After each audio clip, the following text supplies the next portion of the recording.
Queridos irmãos e amigos, graça e paz da parte do Senhor Jesus Cristo. Sejam bem-vindos a mais uma exposição da Palavra de Deus. Aproveite aí, se já não está com sua família, pessoal da sua casa, para se reunir em torno da pregação e celebrar o culto doméstico aí na sua residência, onde você estiver nos acompanhando.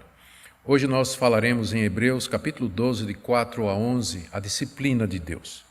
E eu queria pedir que você mantivesse a sua Bíblia aberta, porque nós iremos lendo à medida que a exposição prossegue. Os sofrimentos que nós passamos aqui nesse mundo e que acontecem com todos os crentes em Jesus Cristo, eles têm diversos objetivos, de acordo com a Bíblia. Eles não são sem motivo. Nada nos ocorre, nada nos acontece que não tenha um propósito, inclusive as coisas ruins, os males que nos chegam.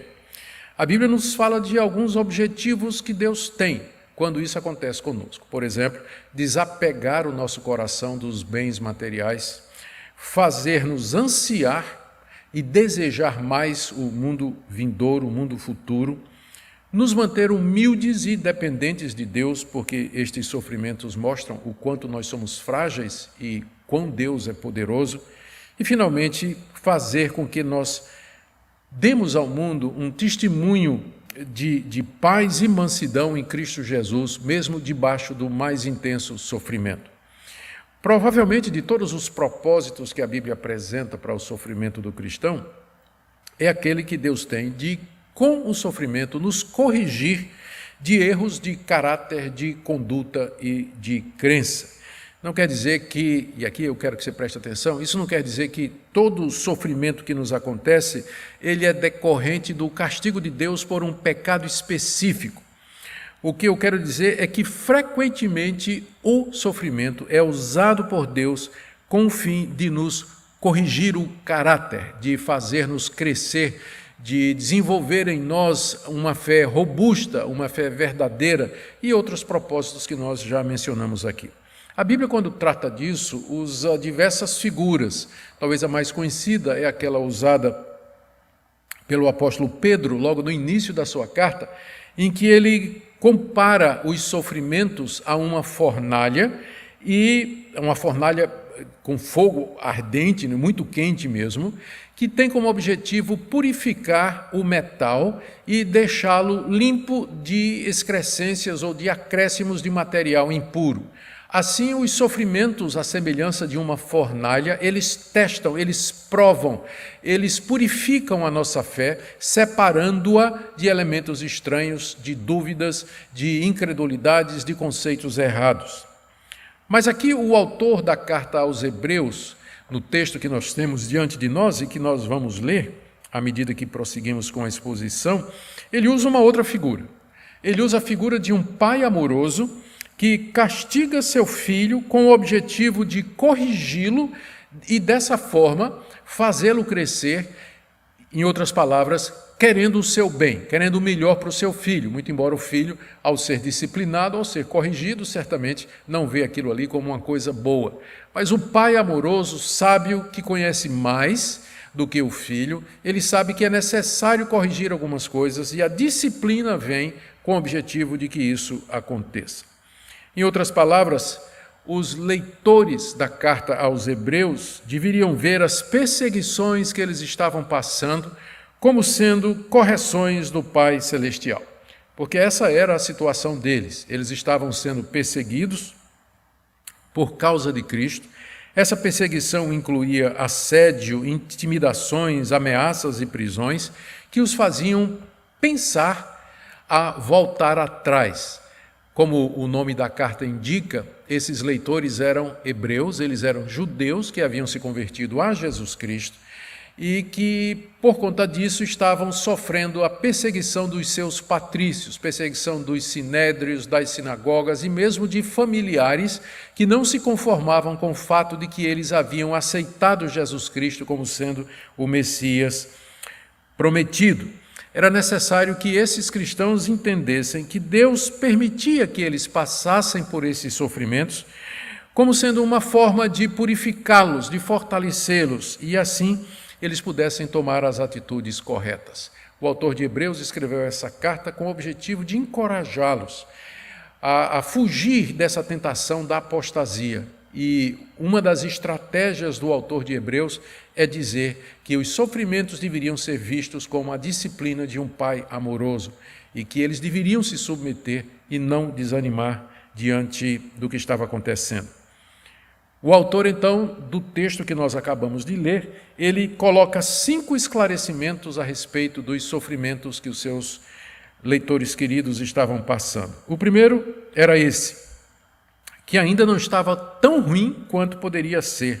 Verso 4.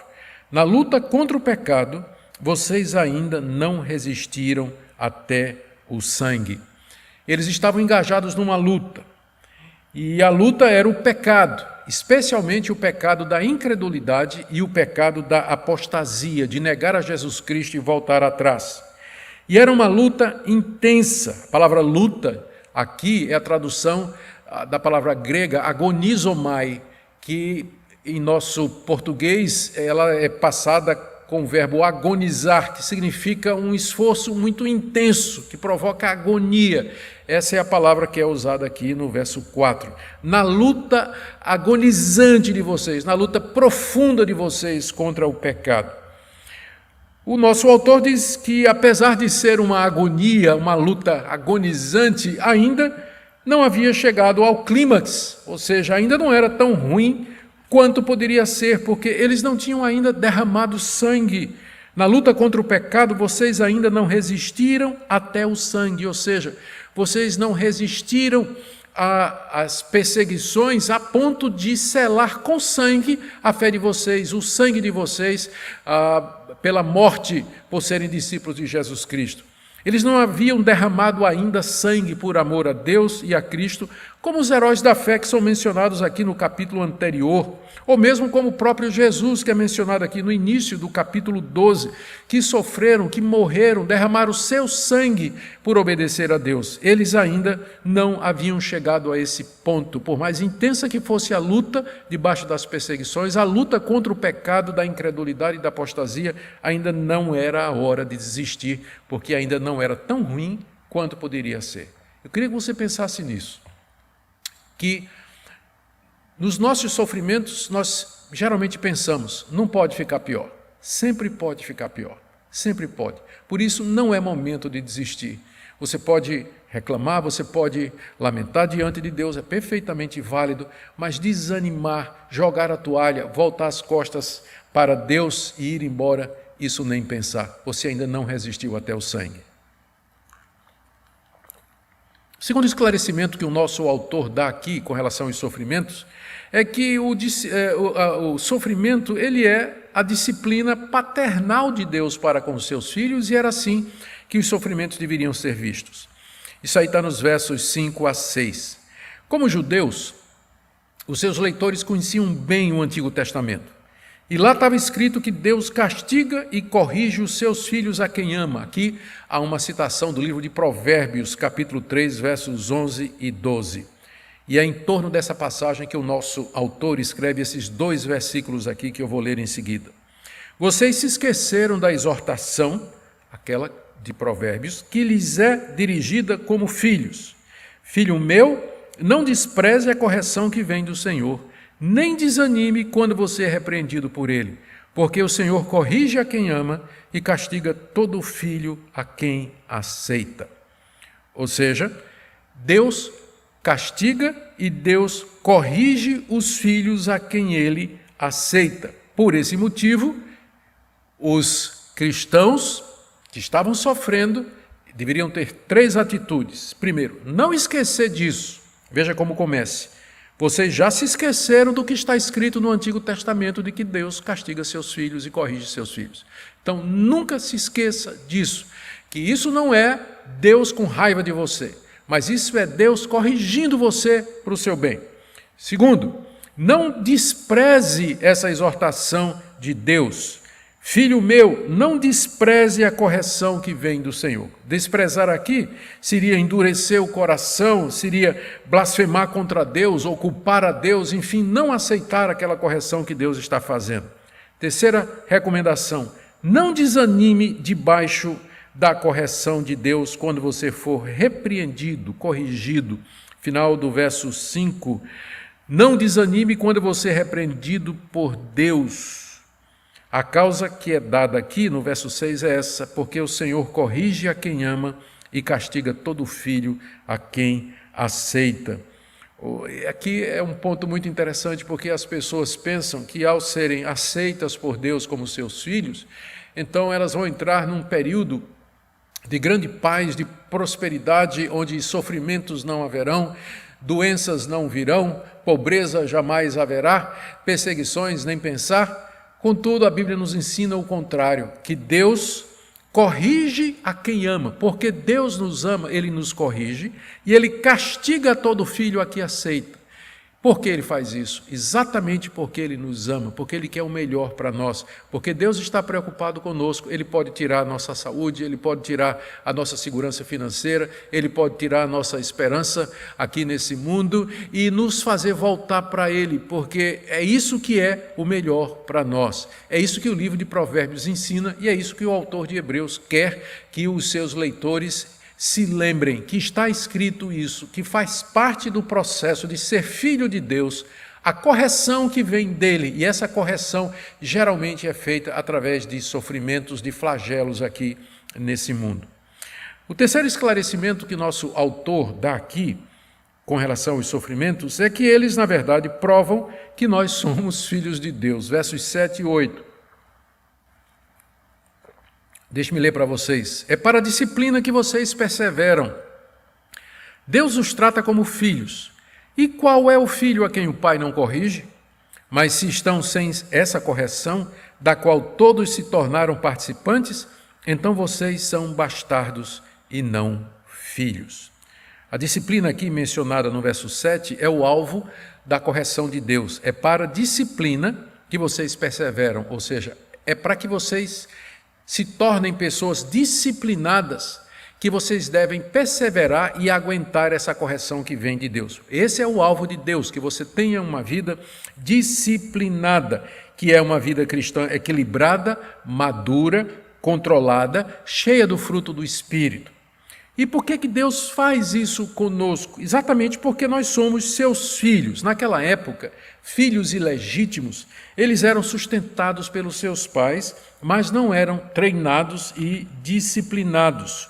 O filho legítimo, que seria o herdeiro do nome e dos bens e da fortuna do seu pai, ele passava por um extremo treinamento antes de poder herdar toda a fortuna e o nome do seu pai. Portanto, a falta de correção não é prova do amor de Deus, mas sim de que não somos seus filhos. Não é interessante isso? A falta de sofrimentos, a falta de correção, não é uma prova de que nós somos de Deus, mas é uma prova de que não somos, porque Deus corrige e disciplina todos os seus filhos. Eu quero dizer o seguinte, para explicar isso. Eu não posso corrigir o filho do outro, os filhos dos outros. Eu corrijo o meu próprio filho, eu tenho autoridade sobre meus próprios filhos, mas eu não fico corrigindo os filhos dos outros. Deus corrige quem é seu filho. É por isso que os que não são filhos de Deus, eles cometem tantas coisas erradas e prosperam. Nada lhes acontece, não vem nenhum raio do céu, a terra não se abre para engolir os corruptos, os bandidos, os criminosos, os traficantes, os estupradores, os imorais. Não, eles passam por essa vida aqui sem enfrentarem essas dificuldades, enquanto que o crente, aquele que teme a Deus e que é piedoso, com muita frequência, sofre muito aqui nesse mundo. Será que nós deveríamos ver isso aí para dizer assim, então ele não é filho de Deus? É exatamente o contrário. Deus castiga a todo aquele que recebe por filho. A ponto do autor aqui dizer, se vocês estão sem essa correção, vocês são bastardos, filhos ilegítimos e não filhos de Deus. Aqui nós vamos para o quarto esclarecimento que o nosso autor nos dá a respeito dos sofrimentos, está aí nos versos 9 e 10, que é necessária a submissão da nossa parte ao sofrimento para que a disciplina produza o efeito desejado. Vamos ler aqui do verso 9 ao 10. Além disso, nós tínhamos os nossos pais humanos que nos corrigiam e nós os respeitávamos. Será que então não nos sujeitaremos muito mais ao Pai espiritual para vivermos? Pois eles nos corrigiam por pouco tempo, segundo melhor lhes parecia. Deus, porém, nos disciplina para o nosso próprio bem, a fim de sermos participantes da sua santidade. Todos nós nos sujeitamos à disciplina dos nossos pais terrenos, não é verdade? Pelo menos na minha época era assim. Eu me lembro muito bem das vezes que eu era corrigido pelo meu pai ou pela minha mãe e que eu tinha de me submeter e aceitar. E naquele tempo a sandália havaiana era o instrumento mais usado para reforçar a disciplina e a correção que era feita. E nós nos sujeitávamos. E os nossos pais nos corrigiam de acordo com aquilo que eles achavam que era certo. E eles visavam somente corrigir falhas e defeitos que eles percebiam no nosso comportamento, ou então tinham como objetivo nos levar a fazer alguma coisa certa. E nós tínhamos, então, de nos submeter à disciplina dos nossos pais. É isso, geralmente, o que é que acontece. O filho, ele se sujeita à disciplina do seu pai terreno, por mais limitado que os seus pais sejam. Se isso é assim no plano humano, nós temos muito mais razões para nos sujeitarmos à disciplina e à correção que vem da parte de Deus. Porque veja o que diz aqui o nosso autor. Ele se refere a Deus como sendo o nosso Pai espiritual, em contraste com os nossos pais segundo a carne. Ele é chamado de Pai espiritual porque ele sabe todas as coisas, porque ele não está sujeito às tentações e falhas dos pais terrenos aqui desse mundo, porque ele é Espírito puríssimo, perfeito e imutável no seu ser e na sua onisciência, onipotência, na sua misericórdia, em todos os seus atributos. Ele é o nosso Pai espiritual. Ele é muito acima dos nossos pais terrenos aqui, sem que com isso nós deixássemos de respeitar e honrar os nossos pais aqui. Mas o nosso Pai espiritual, ele está nos céus. Se nós nos sujeitamos aos nossos pais aqui nesse mundo, quanto mais ao nosso Pai espiritual, é o argumento que é usado aqui. Portanto, se nós nos sujeitarmos ao Pai espiritual, não somente nós aprenderemos caráter aqui nesse mundo, aprenderemos e teremos uma vida disciplinada, mas como diz o final do verso 9, nós viveremos eternamente, herdaremos aquele reino celestial que esse Pai celestial está preparando para nós. O quinto esclarecimento que o nosso autor coloca aqui é que o resultado final da disciplina compensa o sofrimento presente. Deixe-me ler aqui o verso 11. Na verdade, toda disciplina ao ser aplicada não parece ser motivo de não parece ser motivo de alegria, mas de tristeza. Porém, mais tarde produz fruto pacífico aos que têm sido por ela exercitados, fruto de justiça. Aqui é uma verdade que eu sei que é comprovada pela sua própria experiência. Ele diz no verso 11 que toda disciplina ao ser aplicada não parece ser motivo de alegria, mas de tristeza.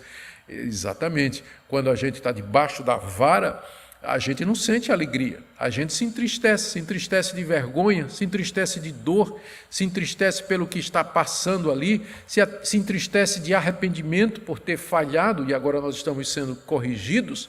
Não é, no momento, motivo de alegria, não é. Porém, diz o texto aqui, ela mais tarde, a disciplina aqui, que é a vara do sofrimento, que usa a vara do sofrimento, mais tarde essa disciplina produz fruto pacífico aos que têm sido por ela exercitados fruto de justiça. Ou seja, essa disciplina que no momento não parece ser motivo de alegria, mas de tristeza, ela vai mostrar o seu valor mais adiante, depois do momento da disciplina. Mais adiante é que nós vamos ver os efeitos disso aí, se nós nos submetermos humildemente.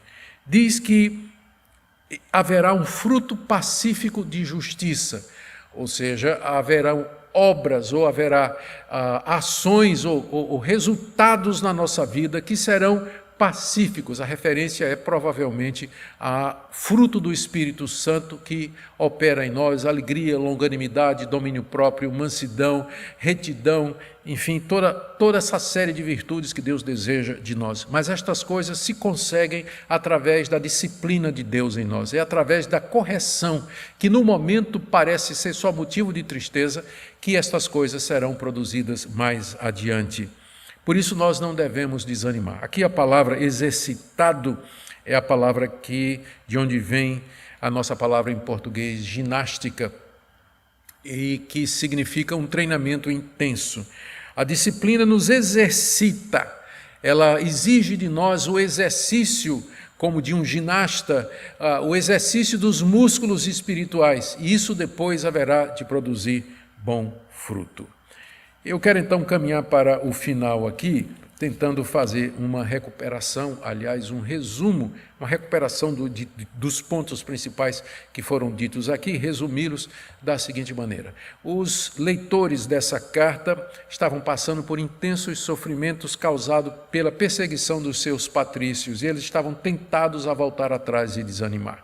O autor da carta aos Hebreus a produziu com o objetivo de encorajá-los a permanecer e para que eles olhassem para aqueles sofrimentos intensos da perspectiva de Deus e que eles percebessem que ainda não era tão ruim como poderia ser, eles ainda não tinham resistido até o sangue, que eles percebessem que Deus trata os seus filhos dessa maneira para o bem deles. Deus corrige a todo filho que recebe, e que isso era, na verdade, uma demonstração de que a filiação deles era legítima, que eles eram filhos de Deus, ao contrário do mundo, que com frequência comete atos contra Deus e nada lhes acontece, porque Deus reserva para o juízo final o castigo, que eles vissem a disciplina como tendo objetivo maior, moldar o caráter deles, e que eles pensassem no resultado final, embora no momento eles estivessem sofrendo, mas no final haveria o fruto pacífico de justiça. E são estas lições que eu queria trazer para você, que talvez esteja passando por um momento de grande dificuldade agora, nessa crise toda que assola o nosso planeta, trazendo efeitos para a economia, para os relacionamentos, para a saúde. Enfim, não existe uma dimensão da vida humana que não tenha sido afetado por essa pandemia. É a hora de você olhar da perspectiva de Deus. Não é que Deus está irado com você, não é que Deus está resolvido a destruir você, mas Deus está usando tudo isso para fazer você crescer. Por isso a minha orientação para você, para vocês que me escutam, é essa. Primeiro, encorajamento mútuo. Se encorajem uns aos outros. Ajudem o que está desanimado. Estenda a mão para que prossigamos juntos, porque tudo isso é passageiro e no final a recompensa nos é oferecida. O fruto pacífico de justiça nos espera no final. Siga a paz com todos e a santificação. Não desanime, não desista do Evangelho de Cristo Jesus, não atribua a Deus falta nenhuma. Com frequência Deus não nos revela os seus desígnios. Então, se você não entende, não quer dizer que Deus está errado. Significa que Ele simplesmente não está dizendo por que Ele está fazendo. Mas porque nós confiamos que Ele é santo, justo e verdadeiro, nós iremos seguir a paz e a santificação, aguardando a libertação do nosso Deus. Cuidado com a apostasia, não são poucos os cristãos que em meio à perseguição, ao meio do sofrimento, abandonam a sua fé. A tentação é muito grande. Medite em tudo isso que você ouviu aqui e fique firme na fé. Cuidado com a raiz de amargura. Cuidado com aquela mágoa no fundo do seu coração, se você perdeu alguma coisa, alguém, perdeu status, perdeu salário, perdeu meios de sustento e está profundamente angustiado. Não deixe que a amargura entre no seu coração, mas medite nestas coisas, medite nas promessas de Deus, na bondade de Deus e aproveite para confessar os seus pecados a Deus, pedir para Ele mudar a sua vida e tome atitudes práticas, aguentando com paciência a correção de Deus no meio de todas estas coisas. Eu queria orar com você agora, especialmente você que está passando por esses momentos de tanta angústia, para que Deus mostre a você o que precisa ser mudado, o que precisa ser transformado. Pai querido, ó Deus, ilumina o coração de todos nós, o que nós precisamos mudar, o que nós precisamos crescer. A nossa fé está defeituosa, Senhor. Temos pouca paciência. Tem ira no nosso coração, Senhor. Pensamentos impuros. Temos cometido imoralidade, ó Pai. Nos ajuda a ver que o Senhor conhece tudo isso Exatamente porque o Senhor lê o nosso coração e a nossa mente, é que o Senhor nos corrige, o Senhor nos disciplina. Dá-nos verdadeiro arrependimento, quebrantamento diante de Ti. Purifica-nos, purifica a nossa fé e não permita que nós sejamos testados mais do que nós podemos suportar. Eu oro, Senhor, por aqueles que nos ouvem e nos seguem, que o Senhor lhes dê graça e misericórdia e paz. Em nome de Jesus.